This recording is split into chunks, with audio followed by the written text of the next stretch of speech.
Сәлем дос физик, байланысты шаринген ағай, тағы да формуланы үйренуді жалғастырамыз, бірақ осы жолы орта деңгейде. Орта деңгейдің ішінде не бар екен білместен бұрын сәл өткенді қайталап алайық. Бізде асқын салмақтың формуласы бар, және осы асқын салмақтан үдеуді табу қажет. Бұндай есептер келіп жатады. Сонымен кеттік. Асқын салмақтың формуласы mg плюс a. Қашан асқын салмақ болады? Когда біздің денеміз үдемелі жоғары қозғалған кезде. Енді осы жердегі үдеуді табу үшін біз бірінші массадан құтыламыз. Өйткені біздің үдеуіміз жақшаның ішінде қосылып тұр. Сондықтан көбейтулерден кеттік. Алып тастайық. Яғни көбейтіліп тұрған массамыз теңдіктің сол жағына қарай бөлініп барады. Қалады g плюс a. Осы жерден g-дан құтылатын болсақ, теңдіктің сол жағына жері плюс g-іміз мына жаққа қарай минус болып барады. Сонда p бөлінген m минус g тең болып кетеді a екен. Яғни бұның формуласы осындай болады. Саған кішкене оң жақтан сол жаққа қарай оқу қиындық туғызатын болса, онда көшіріп жазайын. Яғни a тең болып кетеді. P бөлінген m минус g. Енді нормальный болды деп айтасың ғой, мінекей. Осылай таба салсақ болады екен. Бірақ кей жағдайларда негізі, яғни эксперт болғаннан кейін білетінім, a тең болып кетеді, яғни v квадрат бөлінген r формуласын қолданып, бұл жерден r тап деп жатады. Екеуі кері пропорционал болғаннан кейін, центрге тартып дейді ғой. R тең болып кетеді, v квадрат бөлінген a деген сияқты, немесе осы жерден v-ны тап деп сұрақтар қою мүмкін. Сондықтан бүгін осы v-ны қалай табуға болады, сол жайлы айтатын боламыз. Бүгін сабақта бөлшек және де дәреже. Ең бірінші бөлшек жайлы бастап, дәреже емес, кәдімгі қарапайым бөлшектер. Яғни 5-ші класста өтті математикадан, бірақ оның физикада қолданысы қандай? Мысалы бізде пәктің формуласы бар. Т1 минус Т2 бөлінген Т1 деген. Енді мұндағы Т дегеніміз бұл абсолют температуралар. Енді осы жерде бізге кейде Т2-ні тап деп қойды. Мен жазып қойсаңызшы, пәк тең болып кетеді. Т1 минус Т2 бөлемін Т1. Осы жерден Т2-ні табу керек есептер кезігіп жатыр, және олар аз емес. Енді осы жерден Т2-ні қалай табамыз? Давайте соны есептейік. Бірінші бөлшектен құтылайық бағанағы сияқты. Енді бағана көбейтіліп тұрды ма, енді бөлініп тұрса бөлімден құтылайық.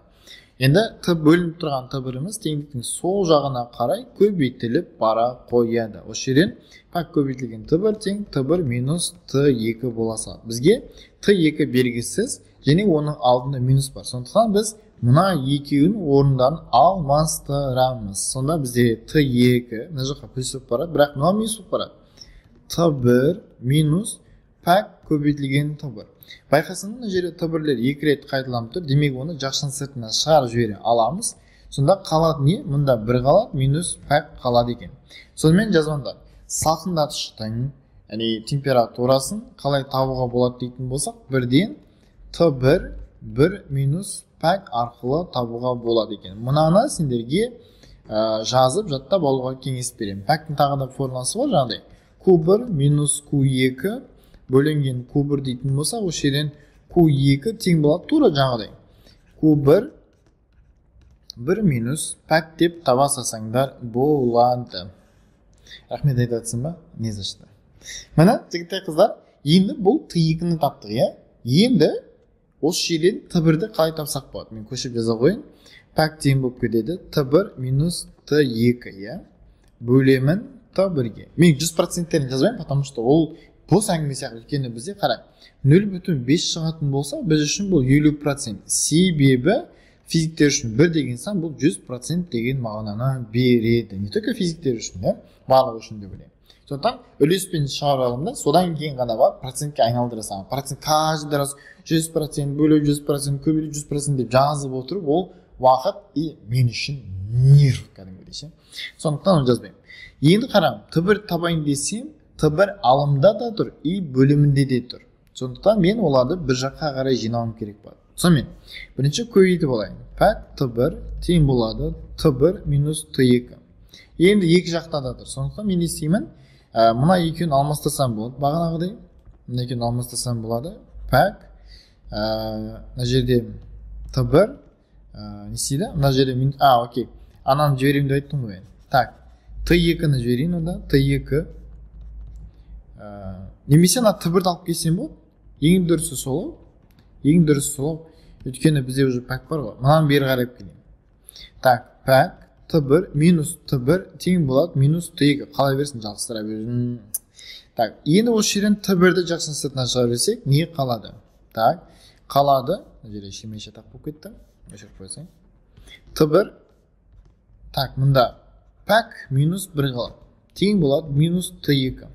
Осы жерден t1-ді табатын болса, онда t1 тең болып кетеді минус t2 бөлемін пәк минус 1. Осы жерден ескеретін жағдай, пәкіміз бізде ешқашан 100% бола алмайды. Яғни пәк әрқашан бірден кіші. Яғни ол теріс сан. Олай болатын болса, мен мына минусты мына ішіне салып жесем болады, иә? Яғни t1 тең болып кетеді, t2 мында минусты астына түсіре салып, пәк минус 1 болатын болса, бұл деген t2 1 минус пәк бола салған. Сонда менің қыздырғыштың формуласы t2 мында 1 минус пәк бола салады екен. Міне осы жігітте қыздар төлендіріп алсақ болады екен. Әйтпесе мына жерден де төлендіруге болатын еді, өте оңай ретінде мына жерден t1 табатын болса, t1 тең болып кетеді. Көбейтіліп тұрған жақшамыз келесі жаққа просто бөлініп бара салады деп ше. Ағай, осылай неге сразу өтпес дейсің ғой. Но просто сенің миың прокачаться етуі үшін. Өйткені біздегі нәрсе дұрыс емес қазірге. Біздің қазіргі дүниеміз жасап отқан сенің қабілетіңді арттыру. ұбт-да білімнен басқа қабілет те қажет, сенің жоғары балл алып шығуың үшін. Енді ұбт-да келген нақты есеппен шығарып өтетін болса, айта тоңазытқыштың температурасы дейді. Сразу табасайық, t2 тең болады. t1 мұнда 1 минус пәк формасын қолдана саламыз. t1-міз бізде 500 болып тұр. Жақшаның ішінде 1 минус 0,44 болды. Сонда 500-ді көбейтеміз. Мына жерден 56 екен, 0,56 екен. 0,56, бұны біз 2-ке көбейіп 2-ке бөлетін болсақ, 28-ден саншат, сәйкесінше 280 кельвин болады. Енді елестетші. Каждый раз пәк тең болады. t1 минус t2 бөлінген t1 формасынан t2-ні тауып отыратын болсаң, әрине ол сенің біріншіден міндетті түрде уақытыңды жеп қояды. Сондықтан мына формуланы жаттап алуға кеңес беремін. Мына жерде сәл түсініксіз деп қалмауға, сондықтан личныйды өшіріп тастайын. Сонда мына жерден жақшаның ішінде 1 минус пәк болады деген сөз. Әрине, формуланы түрлендіру сен меңгердің деп ойлаймын. Әне бөлшектерге қатысты кез келген тапсырма келетін болса, сен справишься деп үміттенемін. Енді қара, бұл бөлшекке қатысты болды, иә? Бөлшекке қатысты болды. Негізі бөлшекке қатысты тағы да дүниелер бар. Ол ұбт-да мынандай сұрақта келіп жатады. Әне 1 бөлінген f тең болады 1 бөлінген d, қосамын 1 бөлінген кіші f. Мына жерден осының тауға жет болатын кездері болады. Яғни бұл мына жерде енді жоқ болғаннан кейін сразу беріп өтейін, әйтпесе дәреже кіріп кетеді екенбіз. Олай болатын болса не істейміз? Біріншіден мына бөлшекті бері қарай жібереміз. Сонда 1 бөлінген f минус 1 бөлінген d. Бұл ана оптиканың тапсырмалары ғой, анау әшкәри асан, әшкәри әйгерім деген контексттер бар. Егер шығарып жүрген болсаң, есеп, мұнда білесің. Шығармай жүрген болсаң, өзіңді білдіріп қойдың кездер. Сонымен, тең болады 1 бөлінген f. Не істейміз? Мына 1 бөлінген теспейміз, ортақ бөлім береміз. d, мұнда f бола салады. Сәйкесінше менде d минус f болады. Мұнда f көбейтемін d болады. Мұнда 1 бөлінген көбісі ұмытып кете береді, сонда ұмытпаймыз. Екеуін орындан алмастырамыз. Сол кезде f тең болып кетеді. Үстінде көбейтіледі екен де, мұнда астында азайтыла салады. Ескеретін жағдай, мына жердегі заттар негізі формула бұл мынандай болады.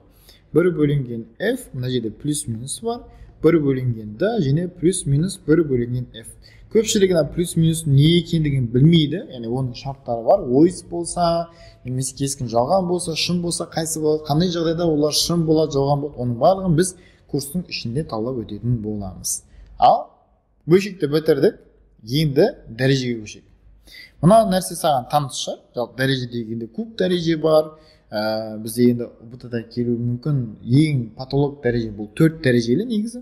Бірақ біз енді квадратты талдасақ та жеткілікті деп ойлаймын. Сонымен бізде x квадрат минус 9 тең болатын. Осы жерден x-ті табатын болсақ, x тең болып кетеді. X квадрат тең 9-ға болатын болса, Biz ары қарай не істейміз? X-тің квадраты тең 9-ға, демек x тең болып кетуі мүмкін плюс минус 3-ке. Солай ма? Өйткені бізде минус 3-іміз квадратты алып 9-ды береді, плюс 3-іміз квадратты алып 9-ды береді, е? Дәл осы, әрине бұны бүйтіп жазуға болады, жаңағыдай a квадрат минус b квадрат тең болып кетеді, неше? A минус b, a плюс b-ның көбейтіндісі ретінде де жасақ болады негізше, a минус b. Әне бұл қысқаша көбейту формасы. Дәл сол жаңағыдай x минус 3, x плюс 3 теңестіріп нөлге, бұлар жеге жеңейтеді, нөлге теңестіріп алсақта болатын. Сәл енді математикалау, енді математиканы қолданып үйретіп отырмын қазір. X тең болып кетеді, минус 3-ін мына жаққа плюс 3 болып барады, бұл бір жауап.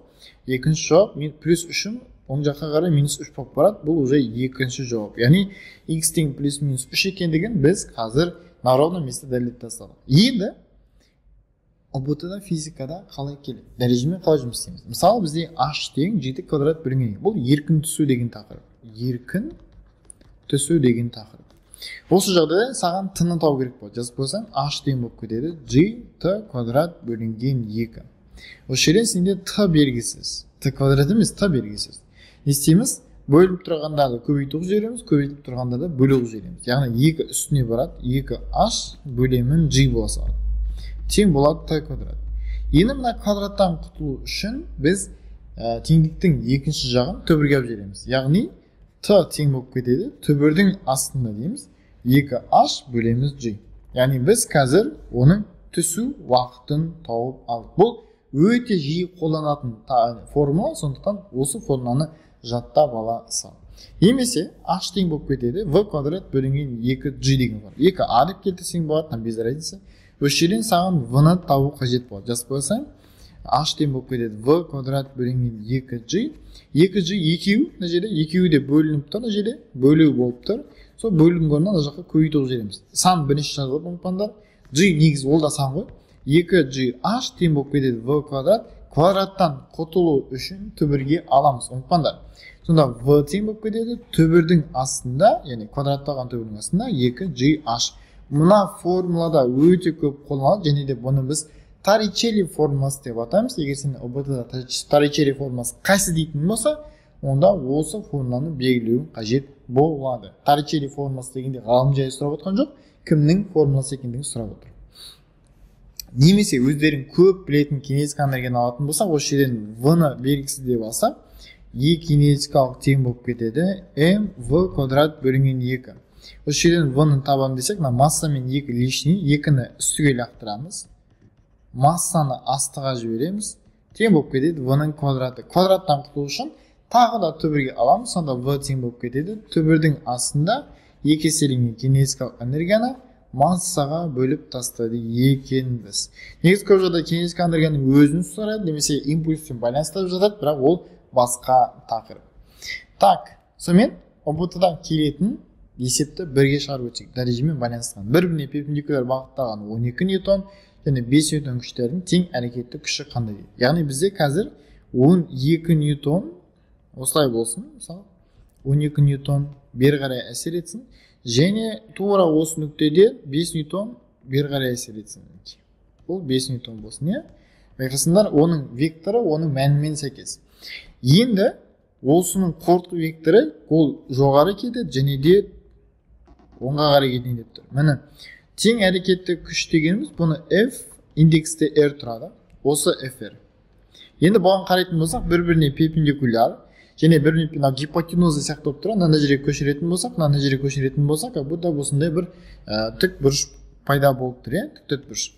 Енді анау гипотенуза, сәйкесінше мен гипотенуза с квадрат тең болып кетеді а квадрат қосам б квадратқа, екі катеттердің квадраттарын қосындысы гипотенузаның квадратынан тең болады. Пифагор көкем айтпақшы. Пифагор көкем айтады, Пифагор. Пифагор формуласын қолданамыз. Енді кез келген векторлық шамаларды қосатын болса, арасында перпендикуляр болатын болса, не альфа тең болады 90 градусқа. Олай болатын болса, осы заңды қолданамыз. Сонымен f r квадрат тең болып кетеді f1 квадрат қосамын f2 квадрат. Квадраттан құтылу үшін біз барлығын түбірге алып жібереміз. Сонда fr түбірдің астында f1-ді квадраттаймын, қосамын f2-ні квадраттаймын. Сонда менде fr тең болып кетеді. Мына жерде 12-нің квадраты қосамын 5-ті квадраты. Негізі Пифагор 3-тігі деген сандар бар. 3, 4 және де гипотенуза 5 деген ше. Және де 5, 12, гипотенуза 13 деген. Негізі сразу мені белгілеп кете беруге болады. Бірақ мен просто наглядно көрсетіп тастаймын. Мына жерден 144 қосамын 25, түбірге астында, мына жерден сонда түбірдің астында 169 шығады екен қоссам, одан менде 13 деген сан шыға салады екен. Түбірдің астынан бізден теріс сан шығуы мүмкін емес, сондықтан тек қана оң мәнін ғана аламыз. Мына жігіттер қыздар жалпы дәреже қолданып үйрендік деп ойлаймын. Бөлшектерді пайдаланып үлгердік.